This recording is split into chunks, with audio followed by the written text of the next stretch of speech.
সর্বপ্রথমে আমার জন্মদাতা পিতার শ্রীচরণে প্রণাম। আমার শ্রী শ্রী হরিচাঁদ ঠাকুরের পাদপদ্মে আমার প্রণাম। আমার মতুয়া ভক্তদের পাদপদ্মে আমার সাষ্টাঙ্গ প্রণাম। জয় জয় হরিচাঁদ, জয় কৃষ্ণ দাস, জয় শ্রী বৈষ্ণব দাস, জয় গৌরী দাস, জয় শ্রী স্বরূপ দাস পঞ্চ সহোদর। পতিত পাবন হেতু হইল অবতার।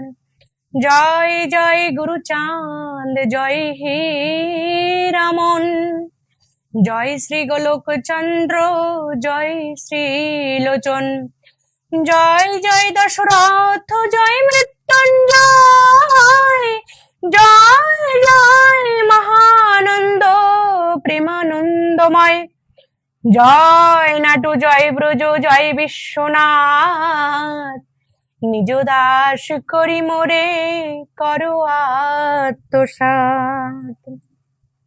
বন্দনাতে দেখেন, জয় জয় হরিচাঁদ, জয় কৃষ্ণ দাস, জয় শ্রী বৈষ্ণব দাস, জয় গৌরী দাস, জয় শ্রী স্বরূপ দাস ও পঞ্চ সহোদর।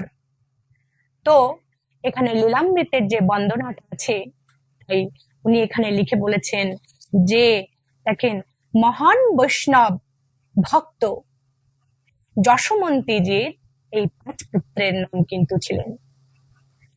তো 5 পুত্রতে সব থেকে বড় পুত্রের নাম ছিলেন কিন্তু শ্রী কৃষ্ণ দাস, আর দ্বিতীয় শ্রী হরিদাস, তৃতীয় শ্রী বৈষ্ণব দাস, চতুর্থ শ্রী গৌরী দাস, আর সবার থেকে ছোট ছিলেন কিন্তু শ্রী স্বরূপ দাস।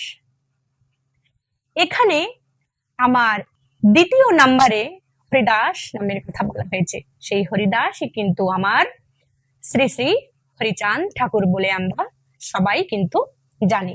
আমার হরিচাঁদ ঠাকুর, ওনার জন্ম হয়েছিলেন অবতার রূপে, তাই কিন্তু ওনার এই বন্দনাতে সর্বোপরি ওনার নামটা লিখেছেন জয় জয় হরিচাঁদ, জয় কৃষ্ণ দাস, জয় শ্রী বৈষ্ণব দাস, জয় গৌরী দাস, জয় শ্রী স্বরূপ দাস পঞ্চ সহোদর।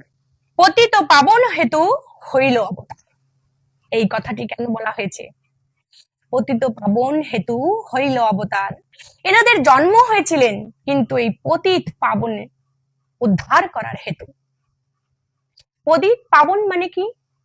এনারা পাপী, দুঃখী, অবহেলিত মানুষকে মুক্তির সঠিক পথে দেখানো, তেনাদেরই কিন্তু বলা হয়েছে এখানে পতিত পাবন। তাই আমার ঠাকুর এখানে ঠাকুরের কথা হেতু এখানে লিখেছেন পতিত পাবন হেতু হইল অবতার।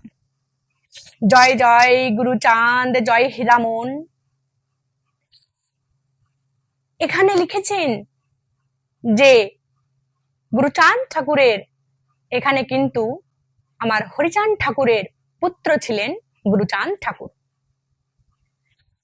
তো গুরুচাঁদ ঠাকুরের ভেতরেও কিন্তু শিব শক্তি ছিলেন। এবার আসলেন আমার হীরামন ঠাকুর। এখানে হীরামন ঠাকুর কে? তো হীরামন ছিলেন ত্রেতা যুগে শ্রী রামচন্দ্রের পার্ষদ। আমার ত্রেতা যুগে রামচন্দ্রের পার্ষদ ছিলেন হনুমান। সেই হরিচাঁদ ঠাকুরের লীলায় হীরামন রূপে ওনার জন্ম হয়। হরিচাঁদ ঠাকুরের লীলায় এই হীরামন রূপে কিন্তু ওনার জন্ম হয়েছিলেন। এই তিনিই হলেন কিন্তু হীরামন ঠাকুর। তো হীরামন ছিলেন একজন মহান ভক্ত। এটা কিন্তু অনেক গ্রন্থে পুঁথি বর্ণিত আছে। তাই ভক্ত শ্রী গোলকচন্দ্র এখানে বলেছেন, দেখেন, শ্রী গোলকচন্দ্র জয় শ্রীলোচন। তো শ্রী গোলকচন্দ্র কে ছিলেন? ভক্ত জামবন্তের পূর্ণজনম ছিলেন ভক্ত শ্রী গোলকচন্দ্র। এটাও কিন্তু বর্ণিত আছে গ্রন্থে। এটা গ্রন্থেও কিন্তু পাওয়া যায়। তাই এখানে লিখেছেন, জয় জয় দশরথ, জয় মৃত্যুঞ্জয়, জয় জয় মহানন্দ প্রেমানন্দময়। এখানে শ্রীলোচন, দশরথ, মৃত্যুঞ্জয় এবং মহানন্দ এনারা ছিলেন উচ্চকোটি মহান ভক্ত এই মতুয়া। জয় নাটু, জয় ব্রজ, জয় বিশ্বনাথ, নিজ দাস করি মোরে করো আত্মসাৎ। এখানে ঠাকুর লীলায় বলেছেন যে জয় নাটু, জয় ব্রজ এবং জয় বিশ্বনাথ এনারা কিন্তু বাল্যকালের সখা ছিলেন।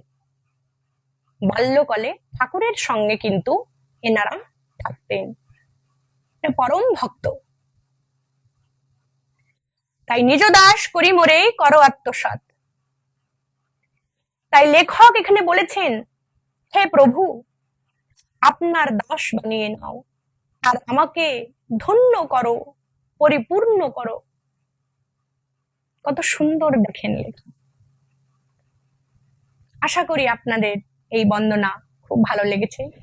যদি ভালো লাগে তাহলে আমার এই বন্দনায় সবাই এই ভক্তিমতী আর মার্গদর্শনের সাথী হয়ে থাকবেন। সবাই ভালো থাকবেন। জয় হরি বল।